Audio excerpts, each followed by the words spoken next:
Bienvenue mes chers élèves. Nous allons analyser aujourd'hui le chapitre 49, à savoir l'excipit du roman à thèse Le dernier jour d'un condamné.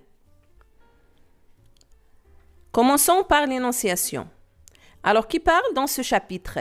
C'est toujours le condamné. À qui s'adresse-t-il? Aux représentants de la justice. Où se trouve-t-il? Dans la place de grève. Quand? À 4 heures. Pour quel but? Pour susciter la pitié, la compassion et la terreur. Dénoncer la cruauté de la peine de mort. Où se situe ce passage? Alors, je me suis contentée de la situation événementielle, vu que je vous ai déjà expliqué comment peut-on faire dans les activités précédentes.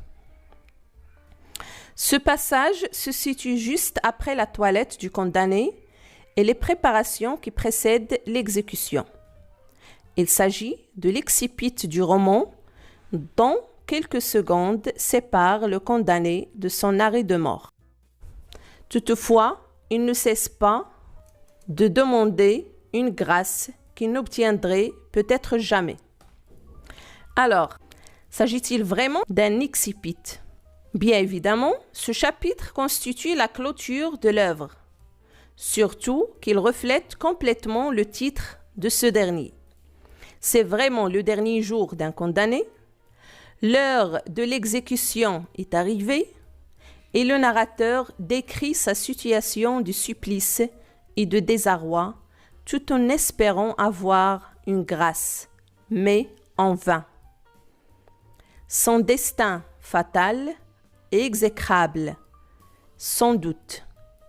Il s'agit donc du dernier écrit de ce détenu qui se termine par un indicateur temporel, 4 heures, écrit en lettres capitales pour qu'il soit mis en valeur et laisser également la fin ouverte. Où se manifeste donc la valeur argumentative dans ce chapitre?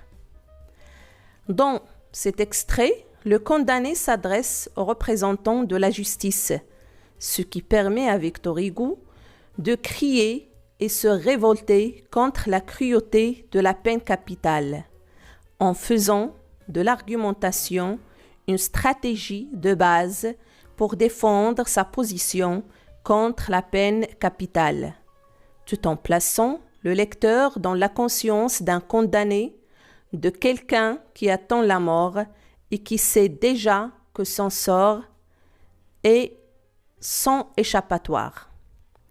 Victor Hugo implique émotionnellement le lecteur afin de le persuader à l'aide de nombreux outils littéraires. On a la diversité des figures de style,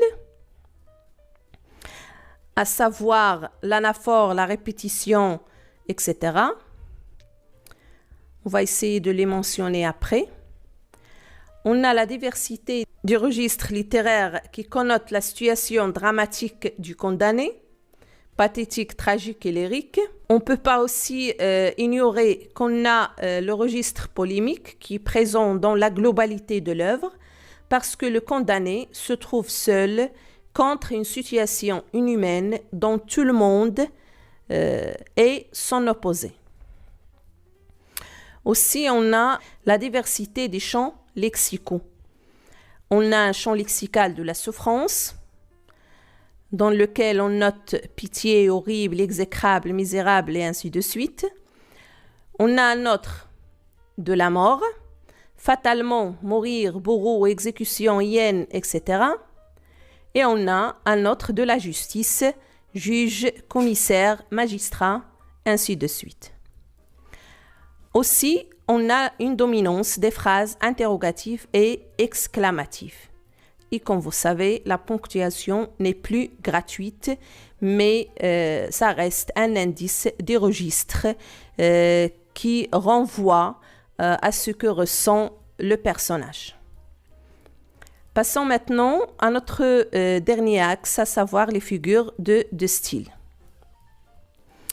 Tout d'abord, on a une allégorie lorsqu'il a dit des grâces qui arrivent au dernier moment. Alors, vous savez, qu'est-ce qu'on veut dire par une grâce? Alors, une grâce, lorsqu'on parle de la grâce, on parle du pardon. Ça veut dire que ce condamné espère une grâce du roi Charles X. Parce qu'à l'époque, les exécutions étaient appliquées et ne peuvent plus être évitées qu'avec une grâce du roi. Alors ici, il a dit des grâces qui arrivent au dernier moment. Ça veut dire que la grâce n'est plus une notion abstraite, mais elle est devenue comme une personne. Elle est devenue concrète. Par la suite, on a une métaphore. « Oh, l'horrible peuple avec ses cris d'hyène ». Après, on a une répétition. « Ma grâce, ma grâce ». Alors, vous allez trouver d'autres répétitions.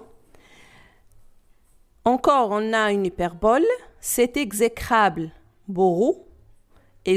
Exécrable, alors c'est l'adjectif du verbe exercer. Alors ici, on peut dire qu'on est en train d'exagérer. Synecdoque, 4 heures. Alors, même cet indicateur temporel n'est plus gratuit. Alors, il a remplacé le tout, un tel amalgame de souffrance, d'angoisse, de douleur qui symbolise bien évidemment la mort.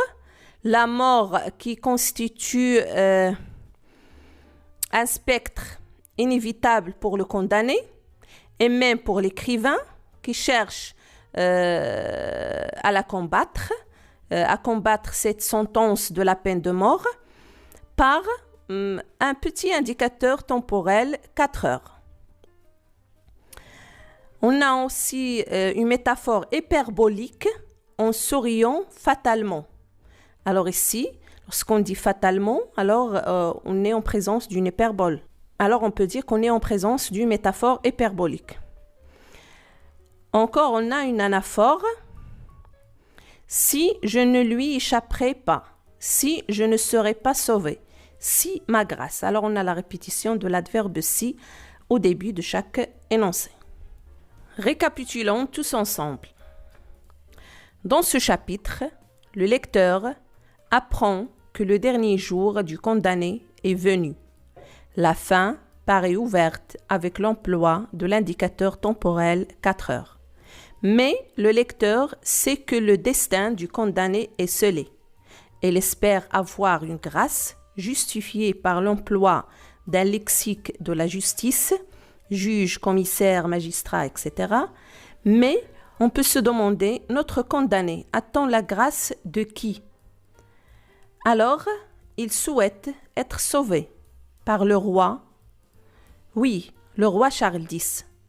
Parce qu'à l'époque, la France était sous le règne de Charles X. Et c'est à cette époque que les exécutions étaient appliquées. Ainsi que dans ce chapitre, Victor Hugo fait appel à l'empathie du lecteur. Et c'est pour cela qu'il a employé le registre littéraire, pathétique et lyrique, vu l'utilisation d'une ponctuation expressive, à savoir les exclamations, les interrogations et les points de suspension qui symbolisent à leur tour l'angoisse du condamné.